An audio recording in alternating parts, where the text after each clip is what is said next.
ठंडी सुबह है, हवा में सन्नाटा है और एक माँ अपने बच्चे से कहती है, बेटा, आज सूरज कुछ अलग तरह से उगेगा, क्योंकि आज सिर्फ तारीख नहीं बदल रही, आज दिशा बदल रही है। अंधेरे से उजाले की ओर, हार से उम्मीद की ओर। आज है मकर संक्रांति। गुजरात में एक बच्चा छत पर खड़ा होकर पतंग उड़ाता है और चिल्लाता है, माँ, मेरी पतंग सूरज को छू रही है। वो नहीं जानता, पर वो असल में अपने सपनों को ऊंचा उड़ा रहा है। तमिलनाडु में एक किसान अपनी फसल के सामने झुकता है। दूध उबलता है। पोंगलो पोंगल जैसे प्रकृति कह रही हो, तुम्हारी मेहनत रंग लाई। असम में माघ बिहू के दिन लोग एक साथ बैठकर खाते हैं, क्योंकि वहां ये पर्व सिखाता है, अकेले पेट नहीं, साथ में दिल भी भरता है। पंजाब में लोहड़ी की आग जलती है। लोग उसमें पुरानी तकलीफें डाल देते हैं, जैसे कह रहे हों, जो बीत गया उसे जलने दो, अब नई शुरुआत करो। बंगाल में पौष संक्रांति पर गुड़ और तिल से मिठाई बनती है, क्योंकि रिश्ता भी वैसा ही होता है, थोड़ा कड़वा, थोड़ा मीठा, लेकिन मिलकर ही खूबसूरत। ओडिशा में भगवान जगन्नाथ को मकर चौला चढ़ाया जाता है, क्योंकि वहां लोग मानते हैं, जो हमें देता है उसे धन्यवाद देना भी एक धर्म है। इन सबका एक ही मतलब, कोई इसे पतंग से मनाता है, कोई आग से, कोई खेत से, कोई मंदिर से, पर सब एक ही बात कह रहे हैं, हम जिंदा हैं और हमें आगे बढ़ना है। मकर संक्रांति हमें सिखाती है, अगर सूरज दिशा बदल सकता है तो इंसान क्यों नहीं। अगर ठंड के बाद गर्मी आ सकती है तो दुख के बाद खुशी क्यों नहीं। अगर एक देश हजार तरीकों से एक ही पर्व मना सकता है, तो हम लोग अलग होकर भी एक क्यों नहीं हो सकते। विज्ञान कहता है, सूरज की रोशनी बढ़ने से हमारे शरीर में सेरोटोनिन और विटामिन डी बढ़ता है। इससे उदासी कम होती है, नींद ठीक होती है और मन में नई ऊर्जा आती है। यानी मकर संक्रांति सिर्फ धार्मिक नहीं, मानसिक स्वास्थ्य का पर्व भी है।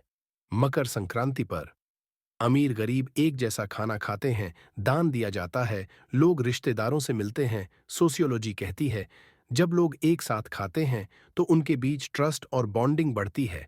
इसलिए लोहड़ी की आग के चारों ओर खड़े लोग या बिहू में साथ बैठकर खाने वाले लोग, असल में वे समाज की नींव मजबूत कर रहे होते हैं। फसल कटने के बाद किसान जब उत्सव मनाता है, तो उसके दिमाग में डोपामीन निकलता है, जो मेहनत के बाद मिलने वाली खुशी का हार्मोन है। यानी मकर संक्रांति बर्नआउट से बचाने वाला त्योहार भी है। तमिलनाडु में मकर संक्रांति के समय एक अलग ही उत्सव होता है, जल्लीकट्टू। यह सिर्फ बैल को रोकने का खेल नहीं, यह एक इंसान और प्रकृति के रिश्ते की परीक्षा है। वहां लोग बैल को हराने नहीं जाते, बल्कि यह दिखाने जाते हैं कि हम तुम्हें समझते हैं, तुम्हारी ताकत का सम्मान करते हैं। जल्लीकट्टू में इस्तेमाल होने वाले देशी बैल जेनेटिकली सबसे मजबूत और स्वस्थ होते हैं। इस खेल की वजह से किसानों ने सदियों तक इन शुद्ध नस्लों को बचाकर रखा। अगर ये परंपरा टूट जाती, तो भारत की देसी गायों और बैलों की नस्ल भी खो जाती। तमिल किसान के लिए वो बैल सिर्फ जानवर नहीं, वो उसकी खेती, उसकी रोजी और उसकी पहचान है। इसलिए पोंगल के समय वो बैल को सजाता है, उसके माथे पर रंग लगाता है और कहता है, आज तुम नहीं दौड़ रहे, आज हमारी विरासत दौड़ रही है। सबका एक ही संदेश, कोई पतंग उड़ाकर कह रहा है, ऊपर उठो, कोई आग जलाकर कह रहा है, पुराना जलाओ, कोई पोंगल बनाकर कह रहा है, कुदरत का धन्यवाद, और विज्ञान कह रहा है, मन और शरीर दोनों को रीसेट करो। मकर संक्रांति सिर्फ त्योहार नहीं, ये एक याद दिलाना है, पुराना छोड़ो, नया अपनाओ, ऊपर उठो और एक दूसरे से जुड़े रहो, क्योंकि यही है भारत की ताकत, विविधता में एकता और अंधेरे में उम्मीद। जब सूरज दिशा बदलता है, तो सिर्फ मौसम नहीं बदलता, इंसान का मन भी बदल सकता है।